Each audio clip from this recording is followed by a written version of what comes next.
Hey, this is Anney. And Samantha. And welcome to Stuff No One Ever Told You, a production of iHeartRadio.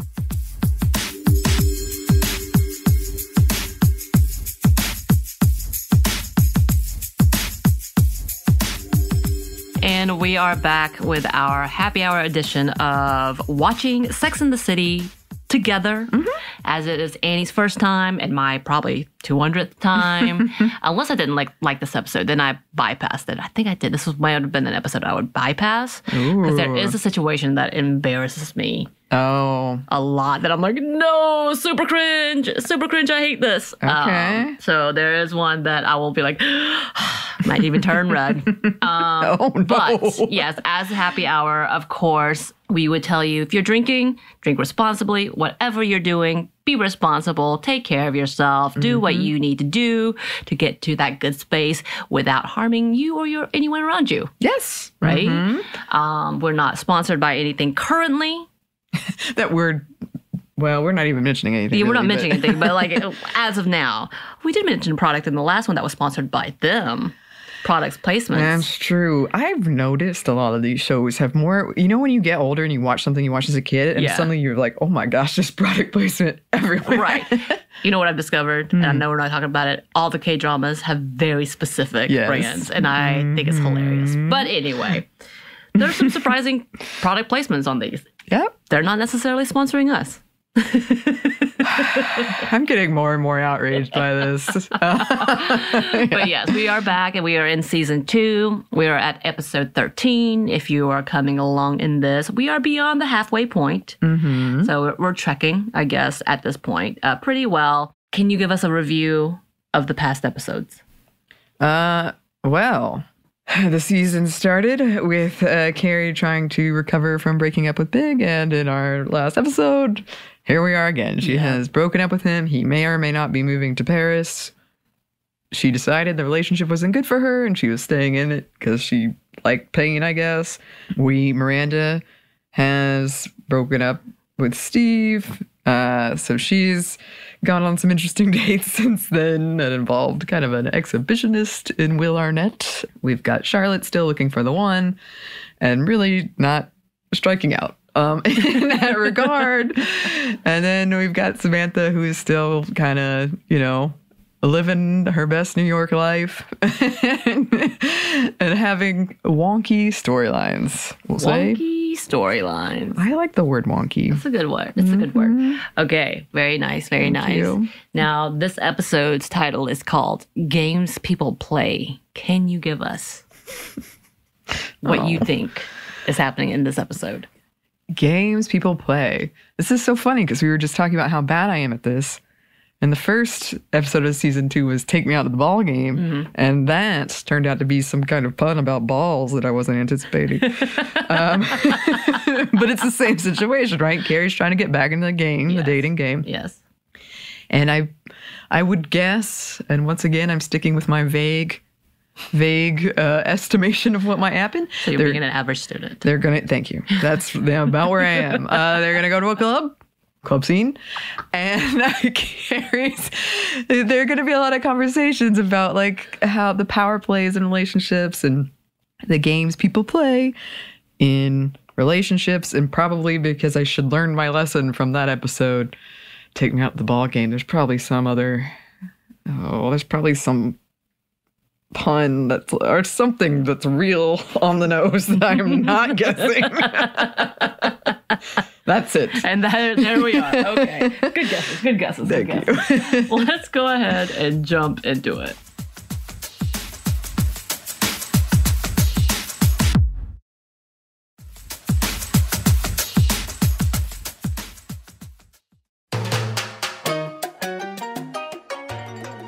I feel sorry for Big. I really do, because if you think about it, I was the best thing that ever happened to him. Actually, The best and also the conversation. I've heard these two like, I feel sorry for him. I will say one of the big breakups I had, I was obsessed and I could not stop analyzing what went wrong with the relationship. She's doing something different. She's justifying it and like talking about how amazing she is compared to him. Right. And I'm glad. But my response was what was wrong, and I would like analyze everything. And I'm actually surprised my friends didn't tell me to shut up. It's funny as the friend, though, a lot of times you're like, oh, you say it. That's right. You're so right. It was him all along. And in the back of your head, you're like, oh, I wonder if they're going to get back together. Yeah. I can't say anything too much. Right. What? All right, who's going to tell her? What? Honey, you're obsessed with talking about Big, and frankly, we can't take it anymore. It's out of our league. What is this, an intervention? There we go. Yes, Oh, stop her before she obsesses again. Isn't part of the whole breaking up process that you get free reign to whine to your friends? Of course you do. But maybe you should think about whining to a shrink. Why should I pay someone when we can talk for free and then go get a drink It or is whatever? true. That is one of the best don't parts need of breakup is you kind of have this period where you're like, Yeah. bring me the ice cream. Right. Comfort me. But then, like, she was nonstop to the Right. point that you're like, okay. Right. At this point, you do have a time limit. Right. And also, this is round 2. Right. After they told you not to get back together with him. It is strange when you break up with somebody who was a big part of your life. Yeah. And even if you don't want to think about it, you're like, well, they're out there. Living their life and probably okay, already dating someone. Oh man, the level of stalkery with like me going through their Instagram to see who are they hanging out with now? Who is that girl? I will kill you. I'm just kidding. But you can't watch their stories because then they know. They you know, watched your yeah. stories. And then the Just see accidental the like, screen. the accidental Oh, like, that and the is- panic. I've done that. I've done Me it. too. Me too.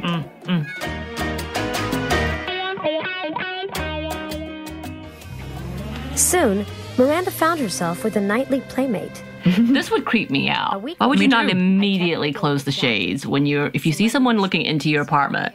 A man who's Immediately. just staring in. Yeah. And doesn't like look away when you clearly make eye contact and kind of flee.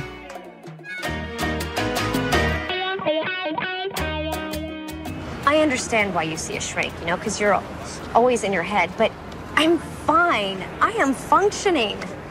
Besides, I don't really, to be honest, I just don't buy the whole shrink thing.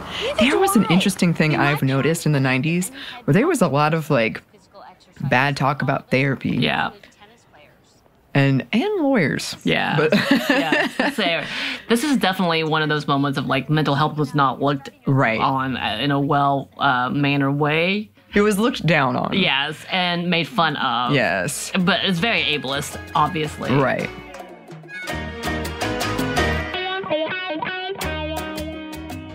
You were playing games. No, he was. I was just along for the ride. And what about you? See, I do. Was this the first My time you experience dated a dating, man I who also could give felt you that what way you though. want? It's like I didn't know what Well, Yeah. the signals were or what was happening, and then all of a sudden we're having a huge fight. I'm like, oh my god. I didn't know you wanted me to be jealous. Right. Which is odd. yeah. Maybe I've dated men who were wrong for me, but who hasn't? But the thing they have in common is you. The slow What's speak. your point? Such a stereotypical idea of a therapist. I know. I do feel like, and I would love if anybody who is a therapist wrote in, I do feel like a lot of their depictions in shows like this, I'm like, no. Yeah. It's so irritating. Yeah.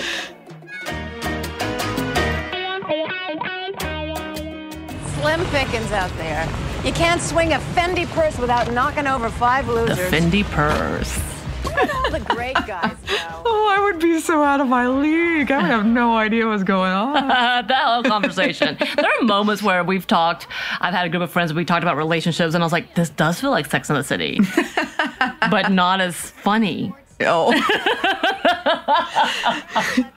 That's true. Yeah. Sports night. Every female's fantasy. Sports A night. room full of captive heterosexual men. I would walk. Female's fantasy. I would walk out immediately. And I'm like, "This is a rapey situation. I'm leaving." Yes. Sorry in Also- advance for saying that word. Gay women exist. Yeah. Also. Yes. And also, yeah, they had a real frat bro vibe, No. and not a way that I found appealing. No. Look, this is where I would Oh, no. never want to go. No. Especially if they're screaming at the TV. You already know this is. I don't want to see this. I and this is also because I'm not super into sports, but I wouldn't want to meet a guy at a sports bar. Yeah. If it happened naturally, okay. But if I'm not going to the sports bar to meet a guy. Definitely not a thing. what's a sports bar? Like I'm trying to think specifically of the bars that I've gone to. I know like that we have places where they'll do screenings of specific games because it's important. So World Cup stuff, Super Bowl stuff. Every now and again they'll be like, it's the home team, so we're gonna play it. Blah blah blah. But they're not considered sports bars. So I don't know if I know of. Because, like, even not sponsored, Taco Mac, is that considered a sports bar? I would say that's a sports bar. Okay. Which, to embarrass myself, that's where I went for my 21st birthday. Because they had the beer passport thing. Well, you also have a very interesting generic bar. Yeah, like places for your birthday. Applebee's, Kroger bar? Like, I don't understand. A literal grocery store that has a bar in it for your birthday. I'm like, what is this? It was a fun birthday. I get you. Again, no sponsors. No sponsors Not currently. here. No. They're like, please, we don't want to be a sponsor. Right. That's it. Go! So Sam met a man at a sports bar. Oh, and now she's into sports. Who is Marcus? Marcus can be Nick's forward. Now that Ewing's been injured, he really needs to pull it out. And when did we start caring about basketball?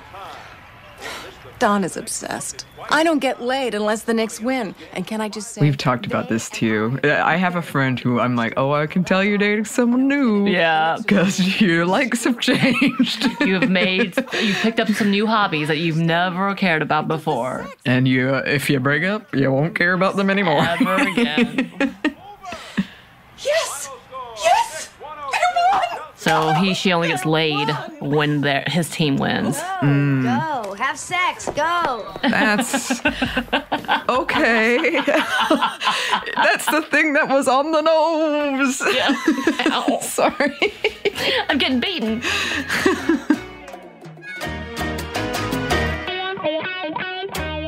All over town, people were getting lucky. Seth and I were having a great first date at coffee shop. Oh, and what about the plant? Oh, I know.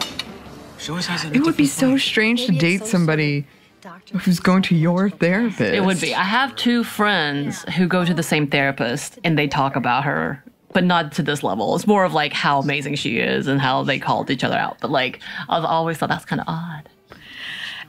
Yeah, I mean, I feel like you could do it with friends. And if you really like that therapist, that makes sense. You would recommend them. Right. Technically, you and I went to the same therapist. I forgot about that. Yeah. But we never talked about her, other than us saying, man, she has a handful with the both of us.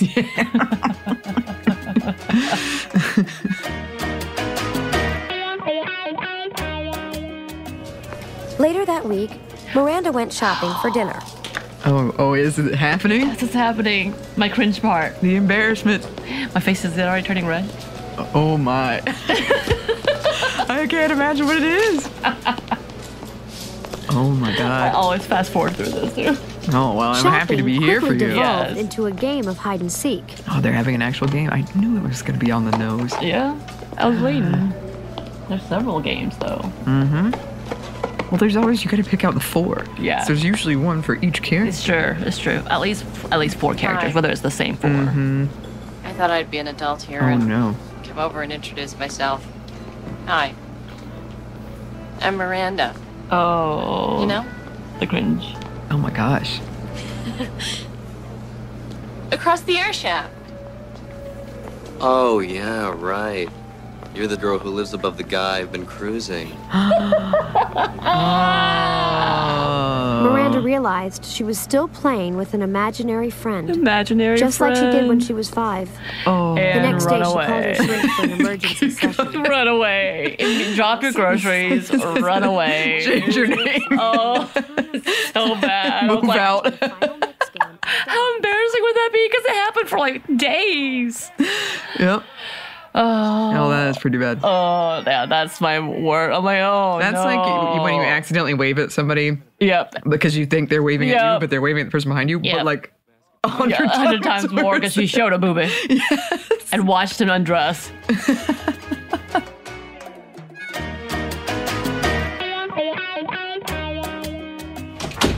We have all the classics here. Clue, Parcheesi, and Twister. Literal game. It was the 7th grade Damn it. Twister. I knew it. I You just didn't say I it. didn't know how to put it I didn't know how it would manifest, but I knew it. No, like when you were saying, I was like, no, it's board games. Gosh darn it, I haven't learned my lesson. It's been a long time since I played Twister. I feel like I would break something. I used to love Twister. I did not. Because it was tiresome. Like, I would just pretend like I would fall because I didn't want to be touching people. I'm like, I'm done. Also, how do you play with two people? It's, like, super difficult. It is. I guess that's a big trope, too, of, like, turning a game into something sexual, like a board game or poker. Yeah, the sexualizing all the things. Yeah. Mm-hmm. I had a friend of mine who was playing Monopoly. Oh no! And she said she was playing with her husband. Mm-hmm. And she told, I don't know if they were playing with friends though. In which she was like, "I'll give you a blowjob if you'll sell me this property." Oh, that's some dedication. Yeah, we were like, that is unnecessary. Wow. She committed. Monopoly gets serious. That's one way to, because bargain.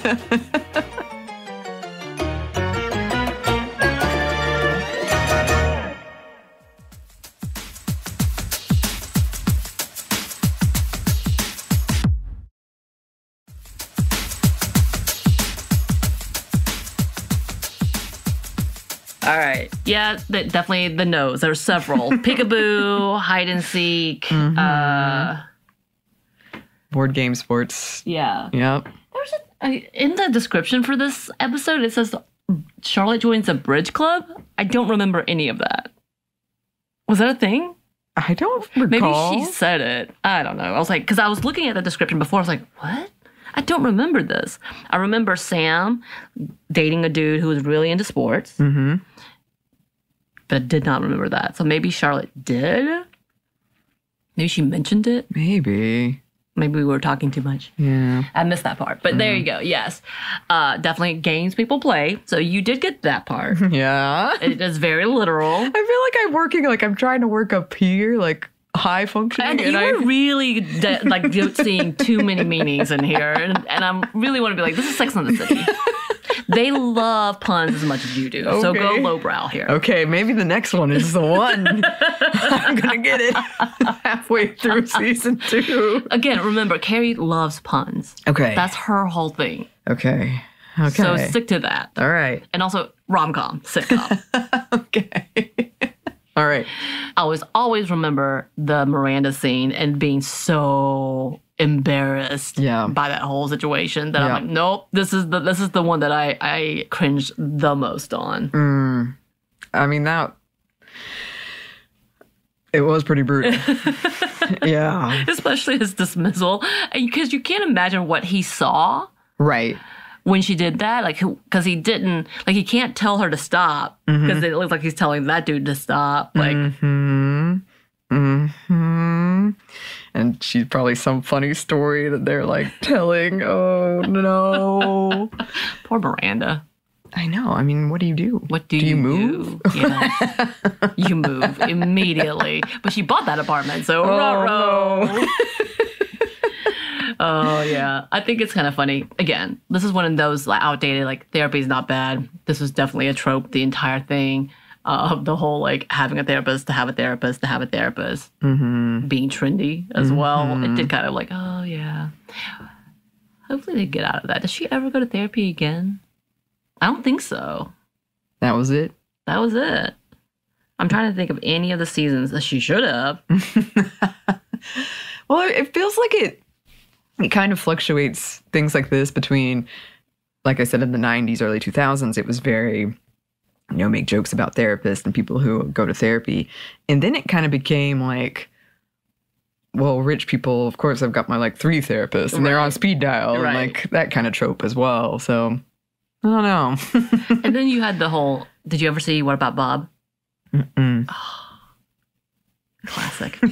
What About Bob is essentially this dude who has severe hypochondria, all the things. Again, very ableist, very problematic. But the therapist, who is played by Richard Dreyfuss, his whole thing is being famous because he writes a book. And then that trope was huge about only the best therapists write books and are like acclaimed because they write articles and this is their whole thing. And if you're really good at therapy, you've done this huge like breakthrough types and styles type of trope, which I'm like, I don't know if I can name a one. No, I can name some books that were written kind of by people in that space. Right. I think we talk about specific therapists that, like, we're like, oh, like, just talking about religious trauma, we now know that that was coined by a therapist. So we're like, yeah, that's cool. But, I don't think that's the entirety of the industry. I would guess. Tell me if I'm wrong, y'all. You just need to be published. But, yeah, I thought there's very specific tropes about that. That's like, that doesn't make sense in reality.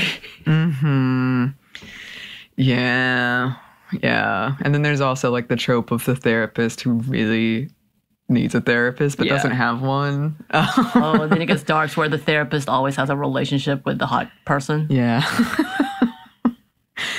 Is that a fan fiction thing? I mean, everything's a fan fiction thing. Oh, we've thought of so many like therapist tropes. We have. There's a lot. I recently, as you know, I went on a kind of a creature feature disaster movie weekend where I watched a lot of like 90s, 2000s movies. And I noticed this very thing where they were kind of very dismissive of therapists. Yeah.